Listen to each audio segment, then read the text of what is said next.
ప్రజల్లో ఉండే ప్రజల యొక్క సమస్యలన్నీ కూడా తెలుసుకుని మనందరికీ 5 సంవత్సరాలు పరిపాలన అందించారు. ఎక్కడా కూడా కులం చూడలేదు, మతం చూడలేదు, ఓటేశారా ఓటేయలేదా అని చూడలేదు.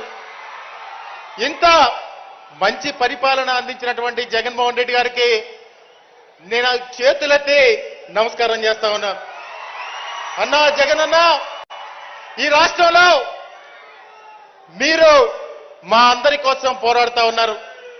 మా అందరి కోసం తోడేళ్లన్నీ కూడా ఏకమైనా కానీ, పచ్చ మీడియాలు విష ప్రచారం చేస్తున్నా కానీ జగనన్న మనందరి కోసం పోరాడుతూ ఉన్నారని చెప్పి కూడా ఈ సందర్భంగా మనం గుర్తు చేసుకోవాల్సిన అవసరం ఉంది.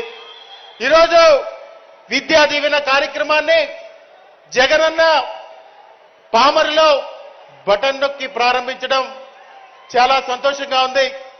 జగనన్న విద్యా వ్యవస్థలో అన్ని కూడా మార్పులు తీసుకొచ్చారు. ఎవరైతే ఈ సమాజంలో వెనుకబడి ఉన్నారో వాళ్ళందరినీ కూడా ముందుకు తీసుకురావాలి అనే ఆలోచనతోటి ఆ రోజు మన పెద్దలు ఏవైతే కలలు కన్నారో స్వతంత్రం వచ్చిన తర్వాత ఒక నాయకుడు ఆ కలల్ని సాకారం చేస్తూ ముందుకెళ్తా ఉన్నారంటే అది జగనన్న చేస్తా ఉన్నారని చెప్పి కూడా మనం చేస్తా ఉన్నాం.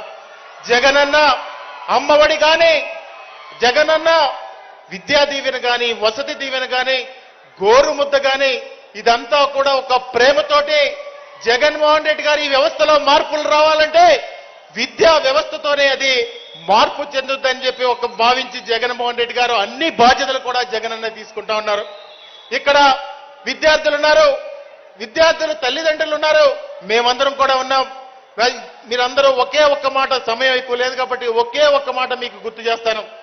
జూన్ జూలై నెల వచ్చిందంటే ప్రతి తల్లి కూడా ఏం భావిస్తారంటే ప్రతి ఒక్కరు కూడా నా కొడుకు ఎదుటి వాళ్ళ కొడుకు కంటే చాలా గొప్పగా ఉండాలని చెప్పి ప్రతి ఒక్కరు కూడా ఆ నెల ఎక్కువ కష్టపడి ఆ నెల ఎక్కువ డబ్బులు కూడబెట్టి పిల్లల్ని స్కూలుకు పంపిస్తారు. కానీ జగన్మోహన్ రెడ్డి గారు ఆ బాధ్యత కూడా ఉంచట్లేదు. జగన్మోహన్ రెడ్డి గారు జగనన్న విద్యా కానుక ద్వారా ప్రతి ఒక్కరికి ఒక పారదర్శకంగా ఆ బాధ్యతను కూడా తీసుకుంటా ఉన్నారు. మీరందరూ ఒకటే ఆలోచన చేయండి. జగన్మోహన్ రెడ్డి గారు ఈ రాష్ట్రంలో మనందరి కోసం జగన్మోహన్ రెడ్డి గారు లేకపోతే మన పరిస్థితి ఏంటో ఒక్కసారి మనందరం కూడా ఆలోచన చేయాలి. ఎంతమంది ఎన్ని కుట్రలు చేస్తా ఉన్నారో మనందరం కూడా చూస్తా ఉన్నాం.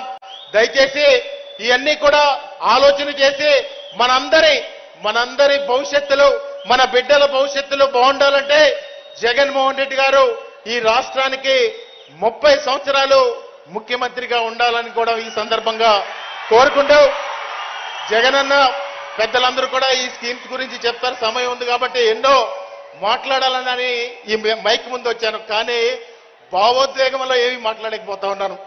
జగనన్న మీ అందరికీ కూడా ఒకటే మనవి చేస్తా ఉన్నాను. ఈ రాష్ట్ర భవిష్యత్తు జగనన్న చేతుల్లో పెడదాం. మన బిడ్డల భవిష్యత్తు జగనన్న చేతుల్లో పెడదాం. ఆ ముఠా నాయకులు ఎవరైతే ఉన్నారో ఆ రోజు జన్మభూమి కమిటీలు పెట్టి గ్రామాల్లో పరిపాలన అస్తవ్యస్తం చేసినటువంటి ముఠా నాయకుల్ని, ప్యాకేజీ స్టార్స్ ని అందరినీ కూడా తరిమి కొట్టాల్సిన అవసరం ఉందని చెప్పి కూడా ఈ సందర్భంగా మనవి చేసుకుంటూ, ఒకే ఒక వ్యక్తి గురించి నాకైతే ఎప్పుడు ఆ వ్యక్తి గురించి మాట్లాడాలని అనిపించదు.